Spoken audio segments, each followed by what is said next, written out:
Welcome to the Shevat podcast series, The Power of the Hebrew Months with Rabbi Pill. Each month of the Jewish year carries its own unique energy, a spiritual rhythm woven into creation itself. Our sages teach that the months are not just markers of time, but windows of opportunity, each with its own avoda and pathway for growth. In this monthly series, Rabbi Pill and I will guide you into the flow of sacred time. Together, we'll uncover the spiritual work, the inner energy, and the actions you can take to stay in sync with the month. Tools to lift you to new levels of awareness and growth. Think of it as your spiritual workout routine written into the Torah's calendar. Month by month, we'll train the soul, awaken new strengths, and live more fully in harmony with Hashem's design for time. Join us as we journey through the Hebrew months and discover how to channel the energy of time into lasting personal transformation.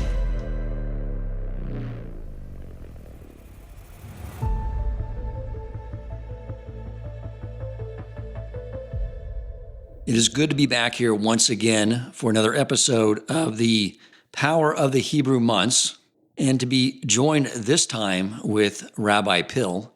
You know, I have found this series to be so helpful to me. I spent this last Shabbos sitting with my wife, and we were talking about how the last few weeks have brought with it lots of challenges. And I told her what I learned about the month of Teves, what I shared with you last month, and we started to go back and dig beneath the surface and look at where Hashem is orchestrating everything that we have been previously discussing with sighs of exhaustion and tiredness. And as we went and started peeling back the layers and looking for Hashem's hand in all the things what we had previously discussed, and we found them very clearly, it totally elevated the entire conversation and really put us in a sense of joy, warmth, a sense of Hashem is with us. And that would have never happened if I had not started doing this series and learning about the month. So I hope you, my friends, have found it as helpful as I have. If so, I would love to hear from you. Please email me at shemapodcastshow@gmail.com. Yes, add show at the end. Someone else took shemapodcast@gmail.com, strange enough. So again, shemapodcastshow@gmail.com, or join our growing and vibrant WhatsApp community by clicking the link in the show notes. So Rabbi Pill, thank you so much for being here with us once again. I'm so glad to be back after missing last month. I was thankfully in Israel, so I think I had a decent excuse, but I was sad to have had to sit that one out. I think you did a fantastic job solo, though. I shared this with the audience that it was so poetically perfect because, as you, I now realize, experienced with me, they cut our power off that Friday. And in this room, since I'm doing a lot of videos now, I need to be video ready for work. And I like to eventually turn this into video podcast, is that when you're doing video, even though these blinds are closed, all the little light that comes through the sides, it's just like it's magnified in the camera. And it's just like a bright light behind you. So I had to put blackout on them, which is sort of pressing. So I like being able to have some sunlight too. I was wondering, because as I sat down here, I was like, oh, is it dark outside? Wow, okay. So I had to do it. I had to make a trade-off decision. And I'll tell you, when I was in here doing that podcast by myself in total darkness, we had no electricity, there's no sunlight. I'm here with a flashlight, setting up my mic, looking at my notes. And as I was talking about the month of Teves, I was like, it was very poetic and very appropriate. Sitting in darkness by yourself, looking for how Hashem orchestrated this moment for a reason. But it's good to be back here with the lights on and with you in the room. So we can have a back and forth, and I can learn from you for this month of Shevat. Let's do it. So, we were just talking about all the different aspects of the month. One of the things that Rabbi Pill and I were discussing is that, we typically have all these different symbols and signs. We have the zodiac, we have the letter, we have the body part, and they all have this messaging, but really they're all pointing to the same message, the same underlying theme. And, I think as the years go on, the episodes go on, we'll be able to dig deeper into a different area of this, but they're also pointing and highlighting a central theme. But I want to start here, like I asked you to the last time we were together for Kislev, Rabbi, because, I don't know if you noticed this, but on the iPhone, the new operating system, if you play music now, that instead of it going from one song to the next song to the next song, it like DJs them. It mixes them together. So one song sort of blends into the next song. Yeah, so I was last month, I listened to music in the morning when I work out, and I noticed that feature, and I was like, it's exactly how Hashem did the months. It's not like, boom, Tevis is over. Boom, Shevat begins. It's like they're all DJ'd together. They all like intertwine in this flow together. So maybe you can help us start with this idea of how Tevis sort of flows into Shevat and how we can sort of see what the evolution or the changeover. I don't know if you can speak to that a little bit, and then we'll sort of delve into the month itself. Sure. That's a great segue. So I in a very, very, very briefly, I really think that Shevat now is taking this sort of energy of Teves, which you talked about, is kind of sort of, trying to find the meaning in the blackout, so to speak, and is really sort of throwing it at us in a variety of different ways. But when it comes to Shevat in particular, I think the blackout or the darkness that we're engaging here and we're finding meaning in is the general picture of the material world that we're encountering. That in and of itself can create a lot of darkness, even and especially when that world is good and that world is positive, can create a lot of darkness in the sense that when the world is good and impressive and going right, so to speak, it can really lead us to sort of miss what's going on beneath the surface. And in that sense, it's darkening the really important thing. So it's not that things are negative, and that is also a sort of darkness, and we've talked about that. But even when things are positive, when we're experiencing the world positively, when we're experiencing enjoyment and pleasure, and we're engaging the world in enjoyable kinds of ways. We'll talk about, how halfway through the month we have the holiday of Tu B'Shvat, and, we look at a tree, and the tree is great, and the tree is cool, and the tree is beautiful, and so on and so forth. But if we're not paying attention, we can focus too much on the tree and not realize what's going on beneath the surface of the tree that is not apparent to us. So really, I think a lot of the energy of Shevat, and this relates again to the way the Sefer Yetzirah, which is kind of a lot of the model that we've been talking about, sort of relates the energy of Shevat. It's expressed in the letter Tzadik. It's expressed in the month of Shevat. It's expressed in the zodiac sign of the Aquarius or the Dili, the water drawer or the bucket. It's expressed in the physical faculty of swallowing, of a sort of of taking food and absorbing that food into ourselves. And all of these are kind of expressing or trying to get us to appreciate and engage with a similar kind of spiritual work, which is not to get too wrapped up in what we see on the surface, but try and focus on what's going on beneath the surface and what's inside, what appears to us on the outside. Perfect. Well, let's start with the letter. I'll let you begin there because, with the Sadi, we have it's one of the letters, but there's a lot we can learn from the shape of this letter. Maybe we can start there. You can discuss that, create some imagery around this idea of the Tzaddik, which is all this is pointing to, and we can go from there. Yeah. So the Gemara points out to us, and this is true about certain other letters as well, but the Gemara points out to us that, of course, the Tzaddik takes two forms, right? There's a straight form and there's a bent over form, right? There's the form of the tzaddik that the final letter, when the letter tzaddik is found at the end of a word, it takes this like sort of straight, elongated form that points straight down. And when the tzaddik is found in the middle of the word, you kind of, the bottom sort of third of the tzaddik kind of folds upward and creates kind of a base for the tzaddik. And so there's what's called a tzaddik kafufa and a tzaddik zakufa, a bent over tzaddik and a standing straight, upright tzaddik. Both of them, however, the Gemara says, the Talmud tells us, the letter tzaddik itself, like the name of the letter, sort of points us to the idea of a tzaddik, of a righteous person. And that's really, and so the energy that's creating the month of Shevat is also the same energy, the same expression of godliness that's creating the letter tzaddik. The letter tzaddik is the letter that sits at the root of what a tzaddik really is. And so the month of Shevat also is sort of an invitation for us to engage that idea of tzaddik. Tzaddik is not also, I think it's important to point out, tzaddik is not only something that is sort of this lofty ideal, and there are these tzaddikim, there are these righteous people, holy people out there, and sort of we're down here and they're up there, and we have this kind of hierarchical relationship with tzaddikim. But the Baal Shem Tov and many others point out that every person, of course, has an aspect of tzaddik within themselves, and what we're trying to do in the month of Shevat is really to try and access that, or Shevat invites us to try and access that and engage with that aspect of what a tzaddik really is.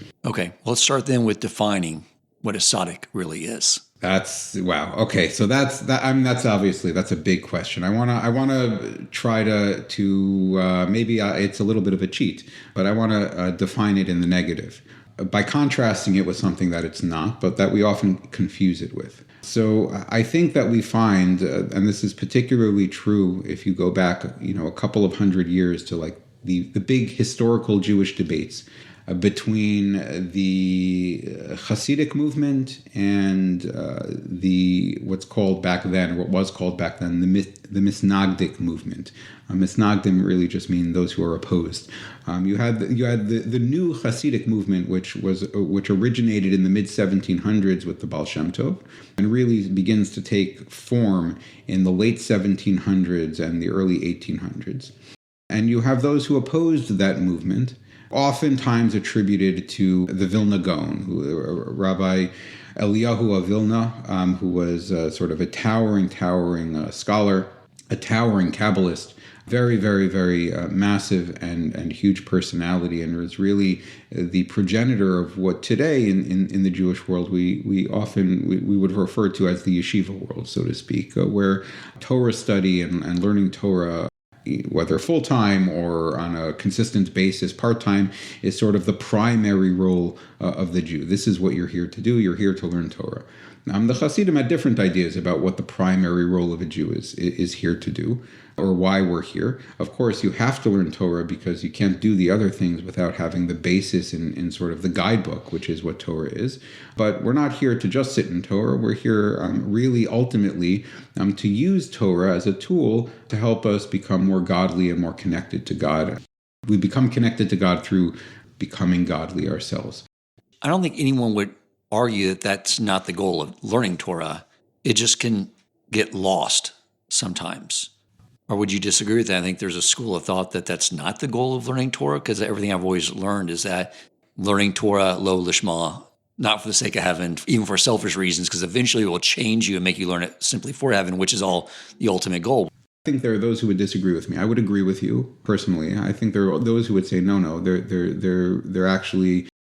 But I would say that there's a difference in sort of focus and a difference in opinion and how that comes about. The Hasidim, early Hasidim, definitely took the view that connecting with God, becoming connected to and aligned with and attached to God through the development of your own godliness is an active, intentional process. It requires work and intentional work. And I think the early Misnagdim would have taken the position that it happens on its own. The work is in Torah. And if you learn Torah, the other stuff happens. You don't work on the other stuff, because working on the other stuff takes you away from Torah. So Torah is the ultimate. Torah is the thing you're supposed to work on. Torah is the only place really where you connect to God. That's how you connect to God. You connect to God through Torah itself, and Torah changes you. And we see this. I think we see echoes of that idea in the contemporary Jewish world, or the contemporary, very tiny, but to us very giant world of, internal Orthodox politics and insider baseball, so to speak. But there's certainly a world of Jewish thought that says that Torah transforms people by default. All you have to do is sit in yeshiva and study Torah, and you'll be a different person. And then there's a school of thought that says, no, not at all. You can sit in yeshiva and study Torah, and Torah can do good things to you, or Torah can do bad things to you. It depends what the ground is that Torah is fertilizing. That means you have to make certain ground for Torah to fertilize. And if bad comes in, the bad gets emphasized and multiplied through Torah, because Torah gives it strength. Torah can be, the Gemara says, Torah can be a sam hachaim or sam hamaves, an elixir of life or an elixir of death, depending on what you're feeding it to. So these are two different views. It can lead to arrogance. I mean, certainly it can lead to arrogance. We've seen, sadly, again, I don't want to turn this into kind of a politics discussion, but we see, sadly, Torah can be used as a tool for control, a tool for arrogance, a tool of power. Those who know hold power over those who don't know, and as opposed to viewing their role as sharing and democratizing Jewish knowledge, they might see their role as gatekeeping the correctness of Jewish knowledge and things like that. There are different ways, I think. There are many ways that Torah can do bad things to people. Right, which I think everything you just said is actually not off track at all, or negative, because what you're doing is having that part of the conversation is going to draw a distinction between that and a tzaddik and the things that we were discussing, like the zodiac. So right. So let's jump back to the idea of the tzaddik. What is a tzaddik now that we decide what it's not? Right. So really, ultimately, I think what a tzaddik really, really is a kind of person who transforms all of their worldly, material experience of everything that this life has to offer into an experience and a source of connection and attachment with God. And so that's why I started off by sort of trying to draw the contrast, because the ideal in the misnagdic world, in the idea of a tzaddik is not really, we don't really, we even today, if you go to the world that is sort of the heirs of the old misnagdic world, thank God, the tensions have cooled. For many, many generations, the tensions between Hasidim and Misnagdim have cooled. And the conflict, which once upon a time, 200 years ago, led to book burnings of each other's books and things like that, bans and excommunications and things like that, these tensions are cooled. By and large, we all get along, although we have different schools of thought about what we should be focusing on. But by and large, we all get along. And that's fantastic and great. But you do see that in the Misnagdic world, for example, the Jewish ideal is typically like the Gadol or the Talmud Chacham, right? Meaning the towering scholar who spends all their time studying Torah and really ideally retreats from the world into the world of the Beit Medrash, into the world of the study hall, into the world of the yeshiva, and just immerses themselves day and night 100% in sort of what we call the Daled Amos Shel Halacha, the 4 cubits, the 4 walls of Torah, formally speaking, right? The Torah books, Torah texts, Torah study, etc. And that's one ideal. That's one ideal. The ideal of the tzaddik is not that. The ideal of the tzaddik, or the concept of a tzaddik, is really somebody who is much more outgoing, much more fully engaged with the world outside of them, outside of the 4 walls of the Beit Medrash, outside of the 4 walls of the yeshiva. This is someone who is grounded intensely and deeply in Torah, but takes that and then goes out and has a full range of worldly experience. And actually their role is to show us and demonstrate to us how everything in the world, not just Torah, contrast to the materiality of the world, but all the materiality of the world is also godly, and we can connect to God through all of those things as well. And that's not a compromise, but that's an ideal. God, specifically, the Medrash tells us that God creates a world in order to exist within sort of lower places, so to speak.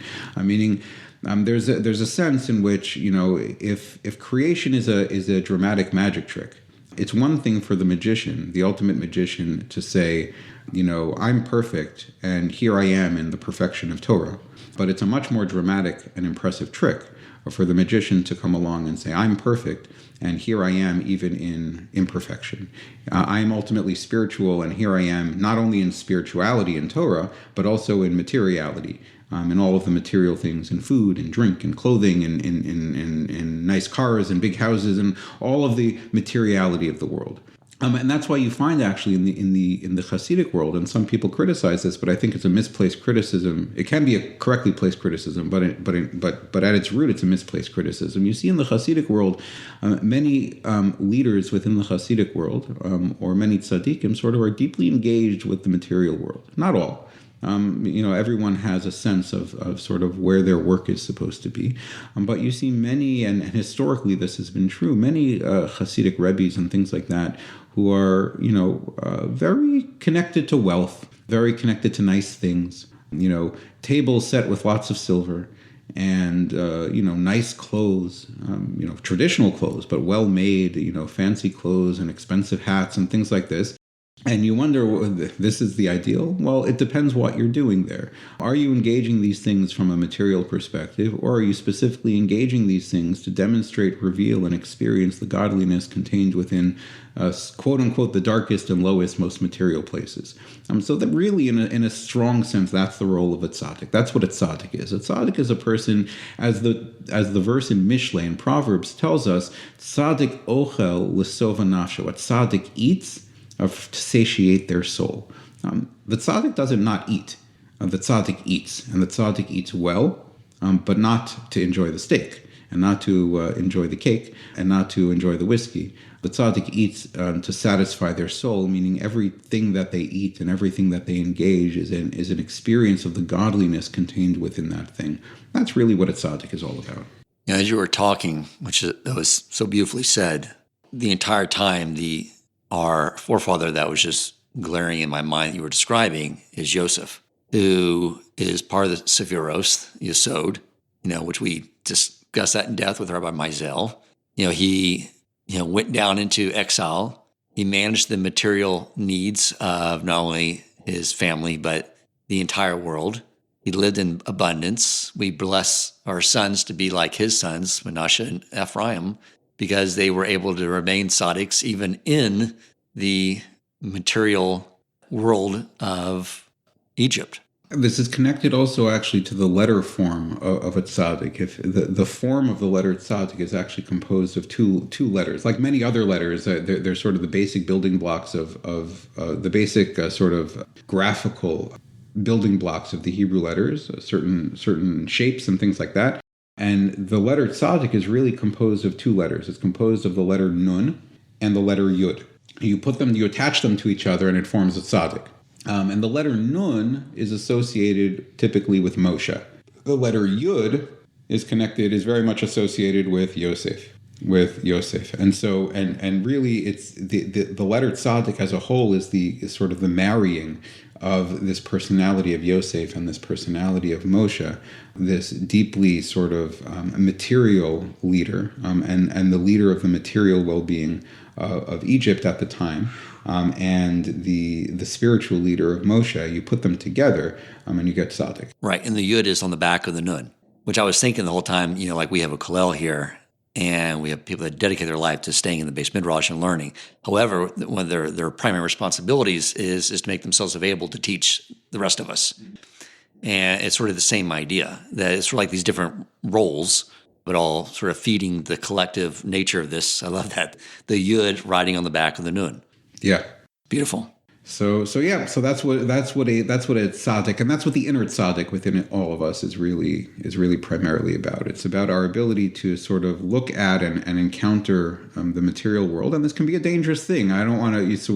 We shouldn't treat it flippantly. There's very, very good reason why very many movements within Judaism and very many ideologies within Judaism and philosophies of Judaism and particular individuals, even within Hasidic and more spiritual ideologies that are comfortable with materialism, why they are afraid of materialism, because it can be very deceiving. But but to each person and wherever they are and at whatever place they're capable of handling, the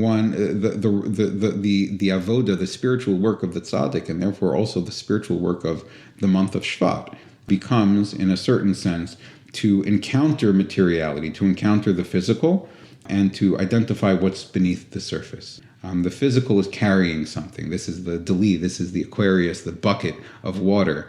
The purpose of the bucket is not the bucket. The purpose of the bucket is the water inside of the bucket. But you encounter the bucket and you see a bucket. If you don't, and if you get focused on the bucket, you miss the purpose of the bucket, and you miss what's really going on. No one cares about the bucket. If there was a way to carry water without a bucket, that would be great. But we need the bucket to carry the water. Godliness, so to speak, needs a material form in order to express itself within a material world in a way that's graspable to material creatures. But the material form is not the important part. Right. Except for the idea that the bucket, the material, is what transports what's inside of it from where it was to where it needs to be. So it's right. So meaning that's an even higher level, really. And actually, that's an even, I would say, even higher level. It's one thing to get stuck on the materiality of the bucket. Then you can move from all I see is the bucket, all I see is the tree, all I see is the food. I can move beyond that and see, oh no, the bucket's not important, the tree is a nothing, and the food means nothing. The tree is just dust. The food is just dust in my mouth. What's really important is the godliness inside of it, the water inside of the bucket, the fruit that is not yet on the tree, but the potential is there and it's going to be on the tree. That's what the tree is really all about. What's the food? The food is just carrying God energy into my body to give me life, and so on and so forth. But then there's an even higher level, which is then to realize, now that I realize that the bucket has water in it and the tree has fruit, or will have fruit, or contains the potential for fruit, and food is transporting God's shefa, God's energy and bounty to me, that means that the bucket's really important. And the tree is really important, and the food is really important in and of themselves. In Kabbalistic language, it's the realization that kalim, that vessels are also oros, are also light. Vessels are not just things that, material things that contain light, but the light's the important thing. But really the kalim also are light, because all their entire function is a God-intended function to convey light through their materiality. Which is the whole idea of Moshe Rabbeinu, being the greatest of all men, but being the most humble. And when you get to the point where you need to be, it seems like you almost don't exist. Like in some degree, but that's how you become who you are, by totally negating the ego, which I guess is maybe who we think we are, but we're actually not. And Moshe Rabbeinu was able to totally remove that and carry the weight of the needs of everyone else, which eliminated his own needs. His whole purpose was to carry the water, carry the Torah, carry the wisdom of Hashem and guidance and support, materially, spiritually, whatever it was, for everyone else. And the other thing I read, and I'll let you sort of patch all this random ideas together that are running through my head, but I also read that in the month of Shevat, that this is the month that Moshe Rabbeinu is saying the words Devarim, the final book of the Torah, to the Jewish people. Can you stitch all that together in a coherent way for all of us? Sure. So we know. So Moshe dies on the 7th of Adar, which is he gives this sort of 40-day speech that begins at the beginning of Shevat and continues until his death. 40 days later, at the end of the first week of Adar.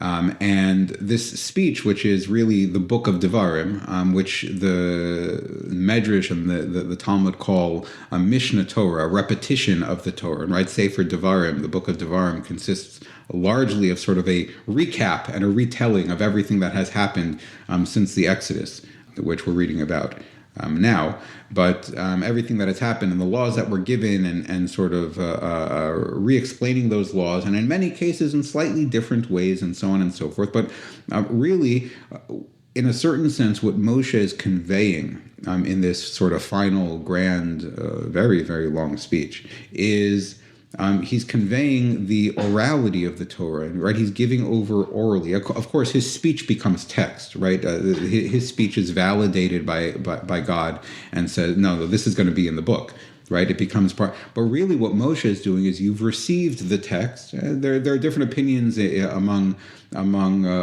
commentators of the Torah about how exactly the text of the Torah is written.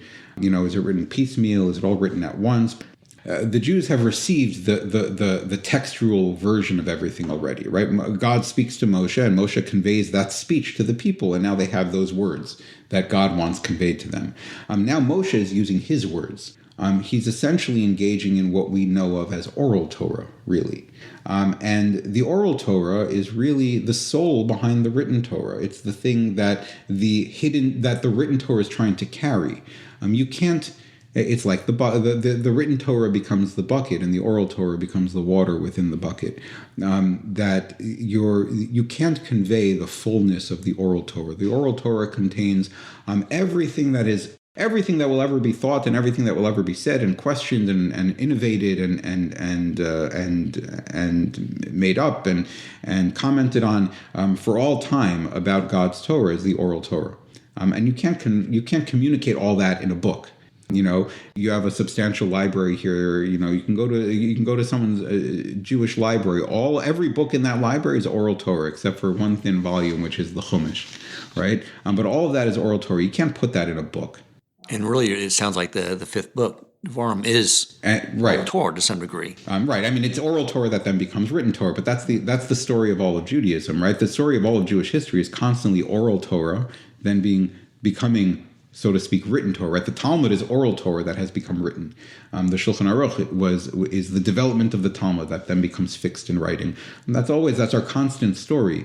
But the purpose of the writing is to carry and convey the much deeper, more expansive, more nuanced, more multifaceted oral truth that's behind that writing. And so that's what Moshe is doing now in the month of Shevat, is carrying the water, right? He's giving us access to the water that's within the bucket. You have the bucket already. You received that at Har Sinai. You received that at Mount Sinai. You have the text. You have the written Torah. Now I'm giving you the oral Torah. That's the water inside of the bucket. That's the spirituality, the much more expansive, inchoate, intangible thing. Right? The words we speak, as soon as they leave our mouths, they disappear. But the thing I put on a piece of paper, that's indelible. That stays there forever. So the oral Torah is this spiritual essence that is contained behind the materiality of a written Torah. And that's being conveyed now by Moshe, who really is an ideal receptacle for this. Why? Because he is a physical receptacle that doesn't view himself as distinct from the light that he's carrying. And that's the important part of this relationship between materiality and spirituality that Shevat is trying to convey, that a tzaddik is really focused on, is to sort of break down that barrier between spirituality and materiality and view the material as spiritual. Moshe views himself as just a tool, a kli, a vessel for the expression of godliness into the world. And he's such a good one because he's anav ma'od, he's humble. He doesn't view himself as anything other than just a pipeline for God to express God's self out there into the world. He's a water carrier. He's a water carrier. He's a bucket.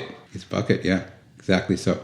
The simplicity and the purity of that analogy or that metaphor, which is so accurate, makes life seem so much more simple when you view it from that way. Of course, we have a Yetzer Hara and an ego that interferes with the pristine simplicity of it all. What you just said was so profound. I don't want to just gloss over it because you really help clarify to a large degree the essence of Torah, the distinction and necessity of written and oral, because we obviously needed the Torah that came directly from Hashem to make sure that throughout time that any oral Torah always stayed congruent with that. But in the end, the essence of Torah, which always is equated with water, is for the human being to be a kli and carry it from one person to the next, which is the oral Torah, as you just said. A very profound idea. And to the extent that we're able to do, in our little way, right? Again, the Baal Shem, we talked about this, we mentioned this already, but we all have this little bit of tzaddik inside of us, or this aspect of tzaddik inside of us. The Baal Shem Tov says explicitly, we all have an aspect of Moshe inside of us, based on a passage in the Zohar. To the extent that we're able to access that part of ourselves where we sort of can abstract away from our own ego and our own sense of material self, to just be to just be buckets, right? To just be water carriers, to just be pipelines for the continued expression of oral Torah. We become good stewards of oral Torah. And that doesn't mean that the oral Torah we're putting out there into the world is the same as what came into us, right? It's different, right? We are all here to develop Torah more. We all have a unique aspect within Torah, and our role here is to access that unique aspect. We all have a unique chelek in Torah. We all, at Har Sinai, the Medrash says, The 600,000 people are there, and each one of their souls corresponds to one of the 600,000 letters in the Torah. We each have a letter. We each have a mitzvah that we're connected to. And we're here to bring that out. But to the extent we do so in a way that abstracts, and so we're going to do it something new. We're going to bring out new Torah that hasn't been here before, because there's been no me before. There's been no one expounding Torah before me or before you or before anyone else who engages with Torah and then expresses and communicates and passes that Torah that they're along to someone to further down the line. How good that oral Torah coming out of the pipe is depends on how much the pipe views itself as me, or how much that pipe views itself as just a pipe for the water. And if I'm just a pipe for the water, then the ego doesn't play a role in the development, or plays less of a role in the development of that Torah. There's a sense of I, because the total negation of I means that God put me here, not nobody. He put me here with my personality and my experiences and my outlook. That's why I'm here. But it's not me. It's that all of those aspects of myself are just a unique filter for more Torah to get put out there that hasn't been put out there yet. Right. It's not negating your sense of self-worth. It's enhancing it, because you realize I am Hashem's kli. Exactly so. Exactly. There has to be an I in order for that to be true. There has to be an I for that. Exactly. But when you see that in your... But the nature of that I is just a kli. Okay, so to me this month, to get down to some practical, what is the avoda of this month? It is how to develop this within us. And it's about us each individually developing this proper vessel, which, as we sort of alluded to already, manifests itself in totally unique different ways throughout different people throughout Klei Yisrael. Like I mentioned, the people in the Kollel who just learn all day, but they also serve the role of teaching those of us engaged in the business world, because we have that role of carrying it out in our actions in the way we interact with not only the Jewish world, but the non-Jewish world. And there's an idea here that I think we can touch on now, is that we do have a holiday this month, Tu B'Shevat, the New Year of the trees. And the Torah talks about the tree is like a man. There's a lot always beneath the surface. And a lot of the avoda, I think, this month is developing what is beneath the surface, as you sort of touched on already. But can you elaborate on those ideas more? Maybe we can sort of bring this through to some more like real practical actions on, what we should be focusing on ourselves this month. Sure. So like you said, I'm Tu B'Shvat, which is in the Talmud, Tu B'Shvat is the day on which it's tax day for the fruit tithes, really. Right? I mean, I have to bring tithes. I have to bring Meiser and Truma, so on, for different gifts that I'm not allowed to eat. I give it to the Kohen, I give it to the Levi, I eat it in Jerusalem. And Tu B'Shvat is end of fiscal year for these fruits, right? So each year I have to tithe my produce, right? So where does the year end? What was last year's produce that I have to tithe, and what's next year's produce do I have to tithe? Because I have to take a percentage of the year's produce. So what's the produce that I have to take that percentage from? So the Talmud designates, it's a dispute between Hillel and Shammai, but the Talmud designates Tu B'Shvat, the 15th day of Shvat, as the day for that. Now, why? Because there's nothing on the tree in Tu B'Shvat, right? You don't want to set tax day. You don't want to set end of fiscal year on a day when there's going to be fruit on the tree, and now you have to keep track of, that fruit was on the tree before the 15th, so that counts for last year's fruit, and now any new fruit that sprouts, a day later is now. No, you want to set this day during a period when there's nothing on the tree. So we specifically, in order to, and really what that means is, in order to, or what that signifies in a certain sense, is in order to sort of properly appreciate the fruit and properly relate to the fruit, we really have to take stock of the fruit when there's no fruit around. In order to appreciate what's there, you have to look at it when it's not really there, when it's only below the surface. And the tree is going to fruit soon. It's a couple months away, right? But come Nisan, there's going to be blossoms on the trees, and the fruit's going to start coming. Now everything is fallow. And so what that really invites us to appreciate is there has been fruit on the tree. There's going to be fruit on the tree. And the fact that I don't see anything on the outside right now is not really important. It's there.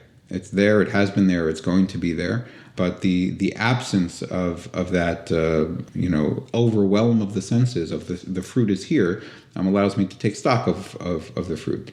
As sort of we can apply this, if we take this idea and we can apply it also to people, right? As you said, Torah says that ki adam eitz hasadeh, right? It compares that, it says that because man is a tree in the field.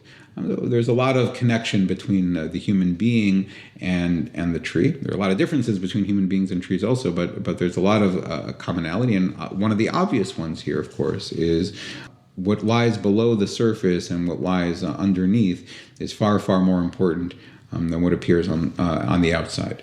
The potentiality is critical. That's what we really want to focus on, what's below the surface, what you don't see obviously on the surface. Human beings are very deceptive. What you see on the surface is not necessarily what's really going on the inside. The Mishnah in Pirkei Avos tells us that the ideal person is the ideal student of Torah, the ideal Torah personality, going back to what we said before, right? Who are the right people to convey and communicate and pass on Torah? Are people who have toho kaboro, who their insides match their outsides and their outsides match their insides. That's an ideal person. Why? Because that's a person who isn't bound up with ego and puffery, and I have to present myself a certain way because I need to be seen a certain way. I am what I am, and I am who I am, and whatever my inside is, it expresses outward, and I don't express outward anything more than what's on the inside. I don't pretend that I'm something that I'm not. That's a person who has sort of abstracted away from their sense of egotistical self, and is just who they are. I am who I am. There's an I. But what the nature of that I is whatever God made it, and it doesn't have to be anything more or anything less than what that is. And so the tree really the tree specifically at this time really calls us to focus and appreciate that. One of the things I discussed for last month's podcast is how plants that are watered regularly don't hold up during a Houston hurricane the way plants that have to fight a little more for water by digging the roots down deeper, which is part of the month of Teves, was looking deeper and deeper because it's building roots for ourselves. And that sort of ties in with what we're talking about here, because you can have a tree that looks beautiful, but it can blow over very quickly, meaning on the exterior and the shallow roots. Yeah, but it can be shallow. And the roots are really what's important, that by strength and produce the ongoing fruit.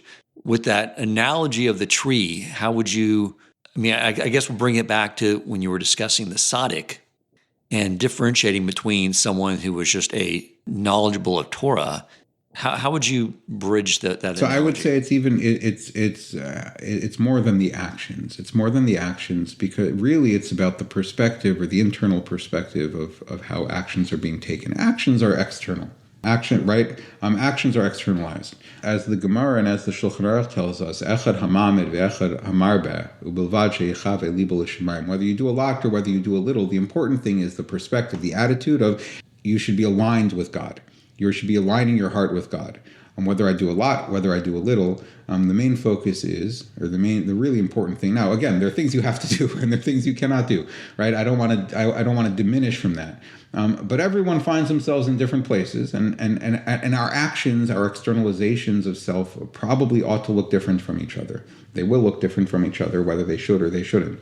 But what is common is that whether my actions, whether I have big branches and giant fruit, or whether I have very small branches and no fruit, whatever kind of tree I happen to be, however the tree appears on the outside, whatever the actions of the tree look like, the core focus ought to be the perspective and the focus of what it is, whatever it is that I'm doing is, and this is the avoda, this is the work of the tzaddik, is that I'm experiencing, my perspective is such that the actions that I'm engaged in, the things that I'm engaged in, are experienced in a certain way. And that way is, I'm always focused on what's going on beneath the surface. I'm always focused on what is the spiritual essence, what's the spiritual truth within this physical act.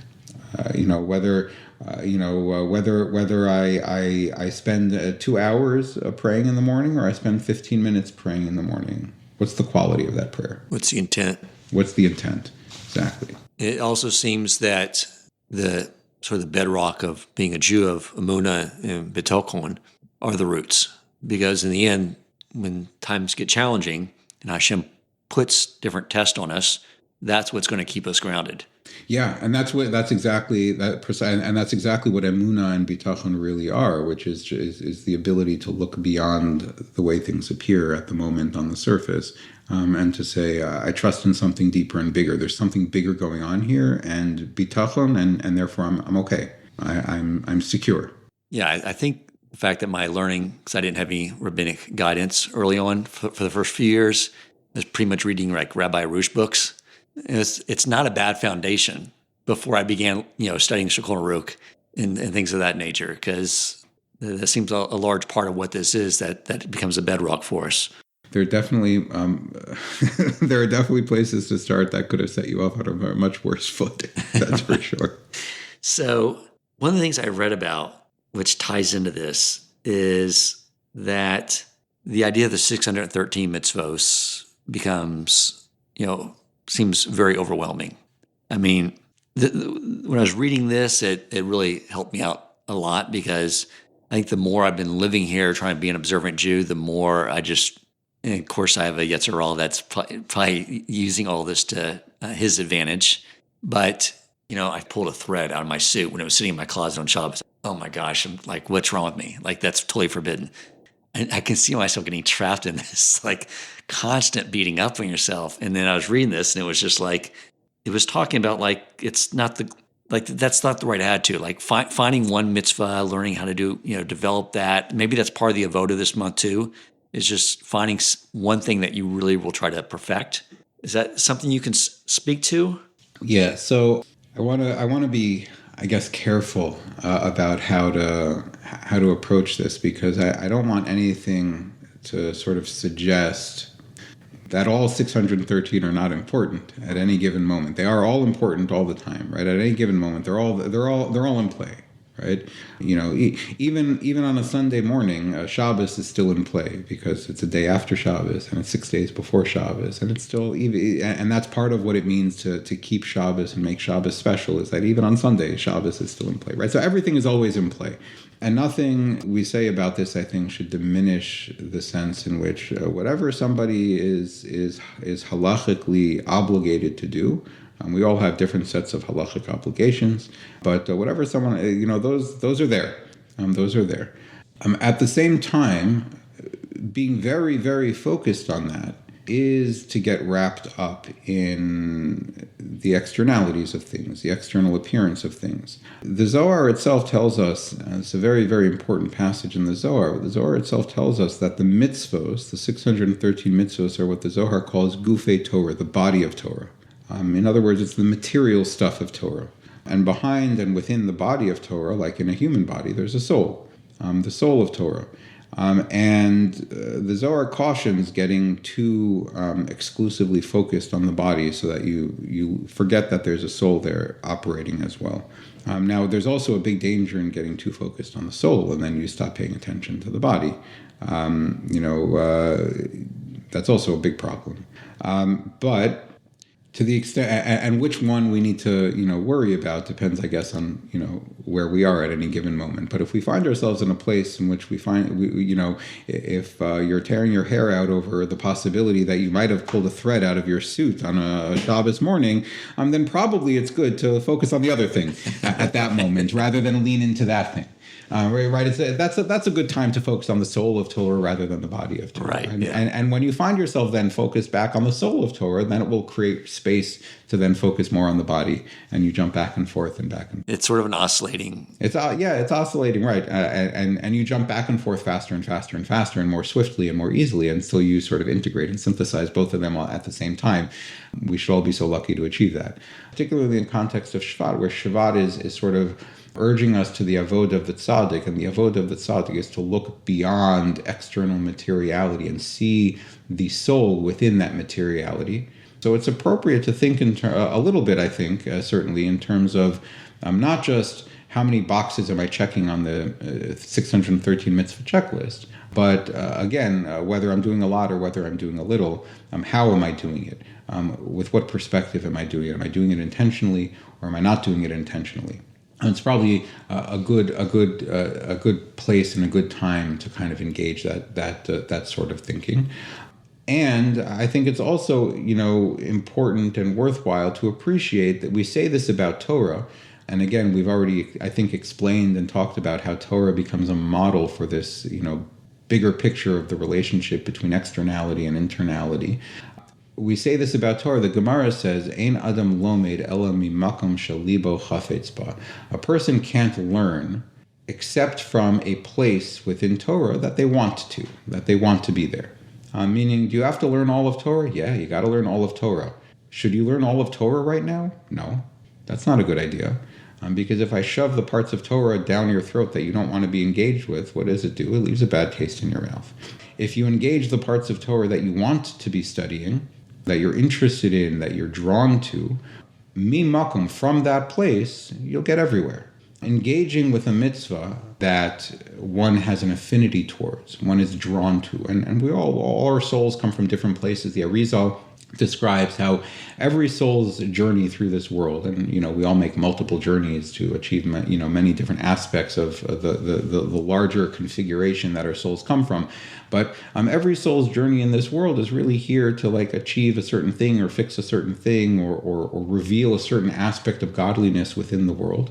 And therefore is also specifically connected to a specific aspect of a specific mitzvah, like that we're going, and when we find ourselves with a natural draw or an affinity for a particular mitzvah, it can, doesn't always, but it can indicate that that's our work. That's our work. Now, God is indivisible, and God's will is indivisible, and that means that any specific mitzvah necessarily contains within it the entire Torah, conceptually. And so by engaging in one mitzvah, and by engaging in the mitzvah that we have a draw towards, again, a draw that's a proper draw, a draw that's a product of our own self-transcendence and not our ego, not our sense of self, not which mitzvah will make me look good to other people, or which mitzvah will people respect me for, or which mitzvah is easy for me, so I can give myself a pat on the back or something like that. But genuinely, which mitzvah do I have a draw towards? If we engage in that, from that, we can find ourselves an entry point into many, many, many, many, many other things. But that's really an appreciation for what's going on within that mitzvah, for the internality of that mitzvah. On an external sense, it's just one mitzvah. Someone called me last week to ask me, it's still a month and a half away, but to ask me a Purim question. They live in a town that's right outside of Jerusalem, and in Jerusalem you read the Megillah, you celebrate Purim on the 15th of Adar, and outside of Jerusalem you celebrate on the 14th of Adar, and this is a city that's really on the edges of Jerusalem. You can see the edges of Jerusalem from the city, but it's separated by a deep valley, and it's a separate municipality. He called me up to talk about which day is he supposed to celebrate Purim. Does it count as part of Jerusalem? Does it not count as part of Jerusalem? Is it a suburb of Jerusalem? Is it its own city, but in close proximity to Jerusalem? And part of the conversation came to, this person is very attached to the mitzvah of Purim. He really connects with it very, very deeply. So we all have those, I think, and many of us have more than one. But we all have mitzvahs we are particularly drawn to, and we all have mitzvahs that we are not necessarily particularly drawn to. Just because we're not drawn to it doesn't mean we're not obligated in it. But if we put our energy and focus on the mitzvahs that we're drawn to, not focused on the external of that mitzvah, but to appreciate that contained within that mitzvah that we're drawn to is a gateway to everything else. It's a connecting point to God, and if we're connecting ourselves to God, then by definition we're connecting ourselves to all of the other aspects of God's will and the Torah and all of other mitzvos.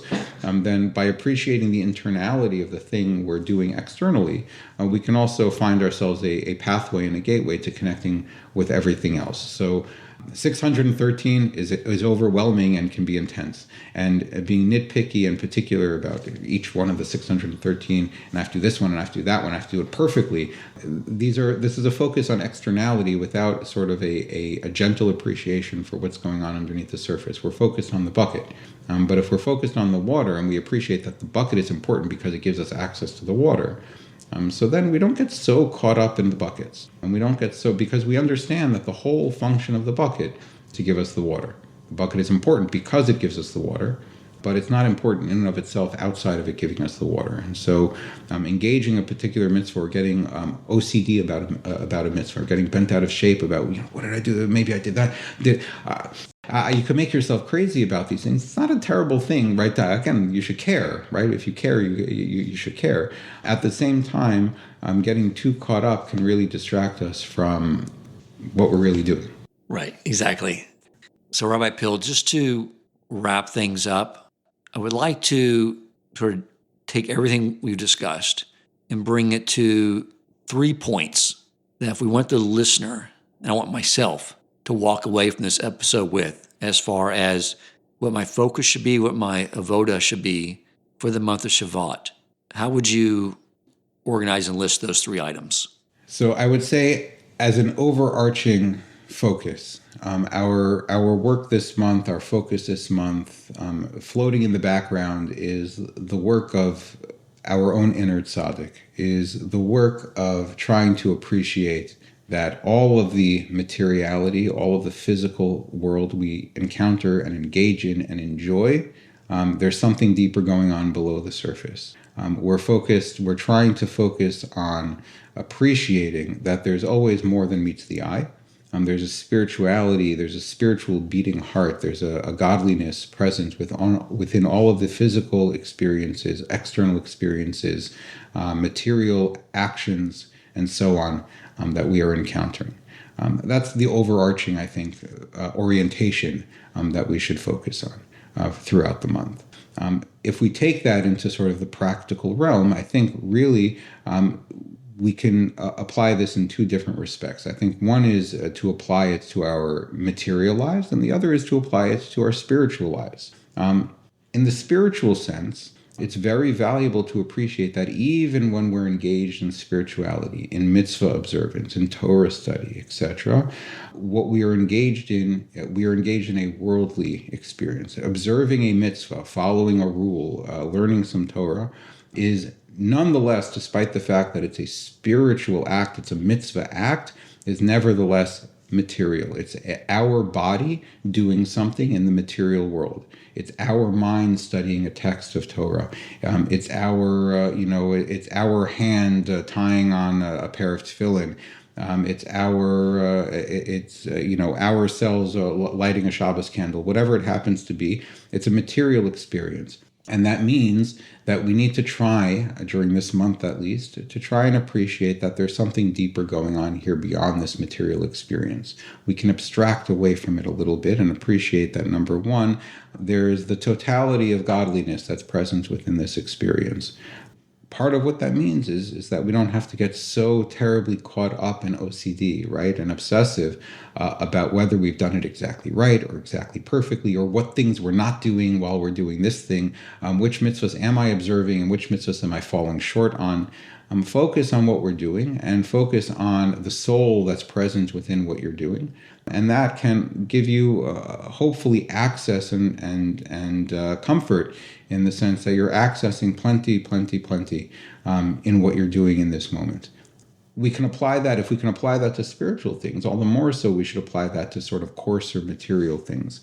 The Arizal and others write that part of the work of the month of Shevat is really associated with eating, and so I like eating. I like the spiritual work around eating. I'm partial to this, and so I think also that's a valuable place to do this. When we eat, we can try and appreciate that the material, physical experience we're having is a bucket holding something deeper and more spiritual. I'm not supposed to not enjoy my food. Being a spiritual person doesn't mean running away from a good steak or a milkshake. Not at the same time. It doesn't mean that I can't wear nice clothes or shouldn't wear nice clothes or shouldn't enjoy the house that I live in and the car that I drive and all of those other things. What it means is that I should live like a tzaddik, where the things that I enjoy and the things that I engage, the physical, material experiences that bring me enjoyment and pleasure and satisfaction as a human being, as a material, as a body, are things that are deeply spiritual experiences clothed in physicality. There's God here. There's godliness here. Otherwise, it wouldn't be happening.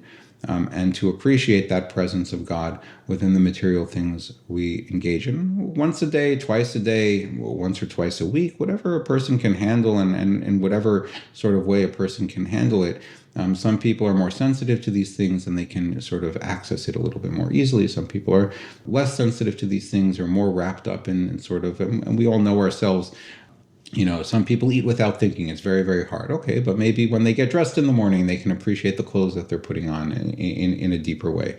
So don't work on food, work on clothing, because that's the entry point. Just like for the 613 mitzvot, as we talked about, the entry point is in the places where I can have that entry point, that will help me build and expand outward. And so a person should try and find, I think, this month, the entry point for them, the place where they can benachas, as we say, in a sort of a gentle way, begin to identify spirituality, spiritual experience, godliness within our physical experience, and from there to expand outward. Perfect. Beautiful. Thank you so much, Rabbi. Thank you for listening, and if you enjoyed the episode and found it meaningful, please take a moment to rate, review, and share the podcast.